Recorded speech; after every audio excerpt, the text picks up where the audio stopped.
नमस्कार दोस्तों, आप सभी का हमारे YouTube channel the study switch में बहुत बहुत स्वागत है। आज हम इसी के आगे यानी कि नंबर सिस्टम के अंतर्गत कल हमने प्राइम नंबर के विषय में चर्चा की थी। अच्छा, प्राइम नंबर के विषय में चाहे कंपोजिट हो, चाहे रैशनल हो, इरेशनल हो, इनके विषय में हम सारे ही नंबर पढ़ चुके हैं।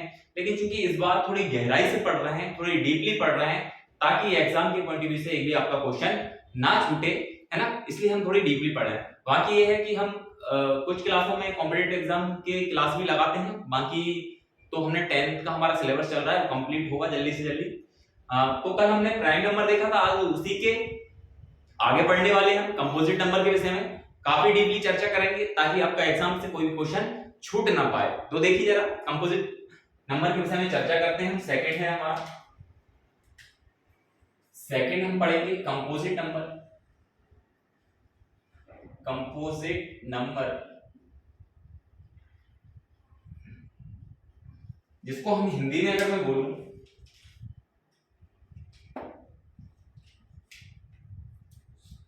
हिंदी में अगर मैं बोलूं तो इसको बोलते हैं हम भाज्य संख्याएं।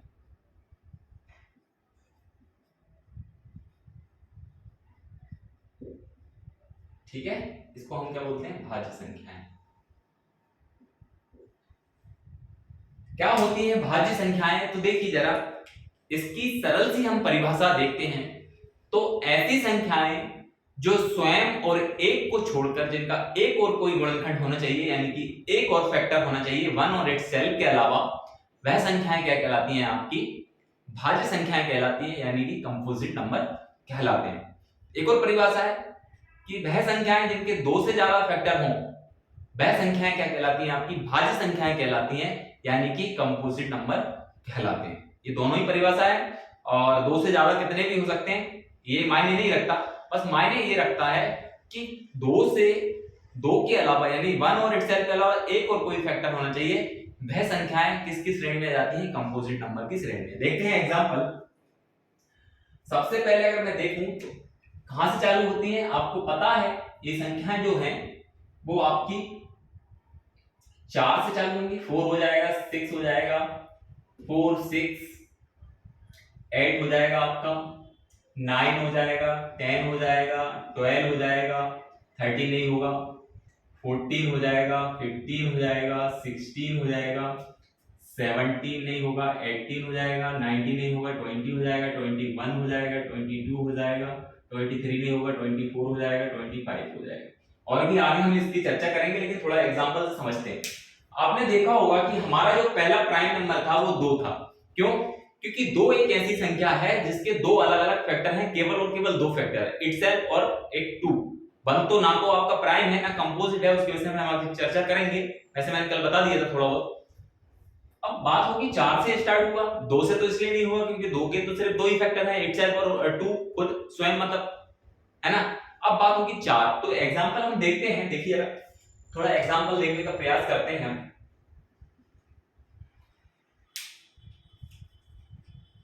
जैसे मैंने कहा कि पहली जो संख्या है आपकी 4 है, 4। अच्छा, 4 के देखिए, एक तो फैक्टर होगा आपका, कौन सा होगा? 1 होगा। 1 तो हर एक संख्या का होता है, इटसेल्फ भी होगा, यानी इटसेल्फ मतलब स्वयं 4।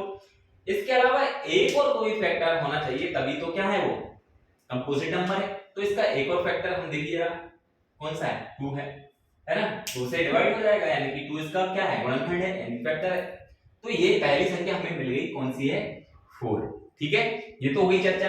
अब एक और चर्चा होती है कि हमने देखा था कि 1 से लेके 100 तक में हमारे प्राइम नंबर कितने थे? 25।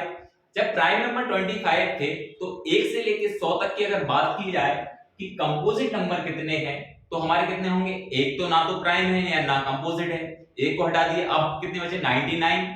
99 में से 25 हमने माइनस कर दिए, तो 74 जो है वो आपके क्या है? कंपोजिट नंबर है।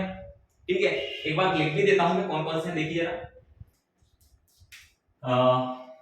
25 है, 26 भी है, 27 भी है, 28 भी है, 29 नहीं है, 29 नहीं है, 30 है, 31 नहीं है, 32 है, 33 है, 34 है, 35 है, 36 है, 37 नहीं है, 38 है, 39 है, 40 है, 41 नहीं है, 42 है, 43 नहीं है, 44 है, 45 है, 46 है, 47 नहीं, 48 है, 49 है और आपकी ये 50 है।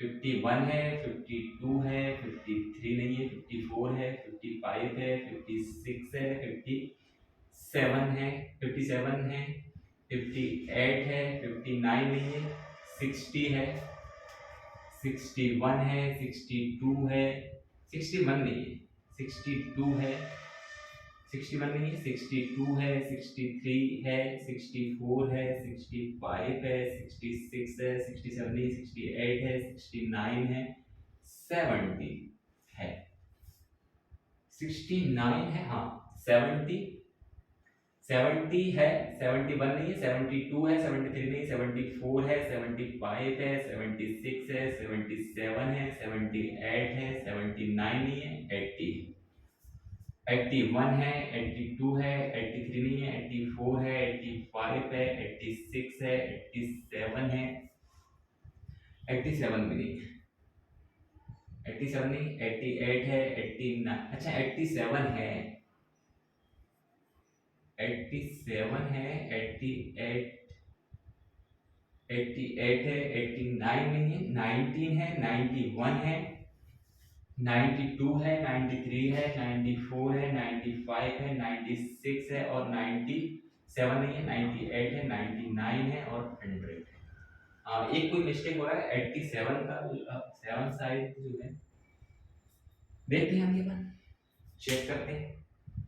1 2 3 4 5 6 7 8 9 10 11 12 13 14 15 16 17 18 19 20 21 22 23 24 25 26 27 28 29 30 31 32 33 34 35 36 37 38 39 40 41 42 43 44 45 46 47 48 49 50 51 52 53 54 55 56 57 58 59 60 61 62 63 64 65 66 67 68 69 70 71 72 73 74। ठीक है, ये सारे ही नंबर क्या है हमारे 74। अगर मैं 100 तक की बात करूं तो 74 जो हमारे नंबर हैं वो भाज्य संख्याएं हैं, यानी कि कंपोजिट नंबर है। अब देखते हैं एक जो है क्वेश्चन, देखते हैं क्या क्या बनते हैं क्वेश्चन यहां से स्टार लगा देता हूं मैं, इंपोर्टेंट है। सबसे पहला जो क्वेश्चन होगा आपका वो क्या होगा, देखिएगा। सबसे छोटी या पहली संख्या की मैं बात करूं, दोनों हो सकता है, सबसे छोटी या अगर मैं बात करूं पहली भाज्य संख्या कौन सी है।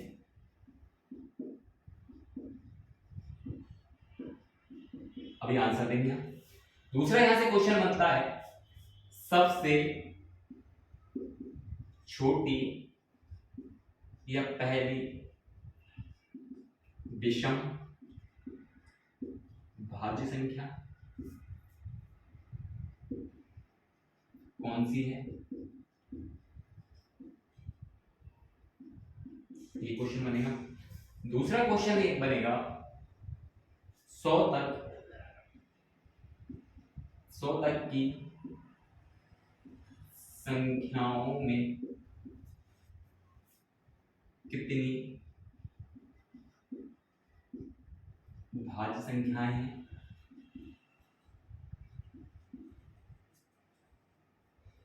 100 तक की संख्याओं में कितनी भाज्य संख्या है। एक और क्वेश्चन बनेगा आपका, लगातार 7 भाज्य संख्याएं कौन कौन सी हैं। ठीक है, एक और क्वेश्चन बनेगा, क्या एक भाज्य संख्या है या अभाज्य है। ठीक है, ये सारे क्वेश्चन मैंने लिख दिए हैं, इंपोर्टेंट क्वेश्चन है।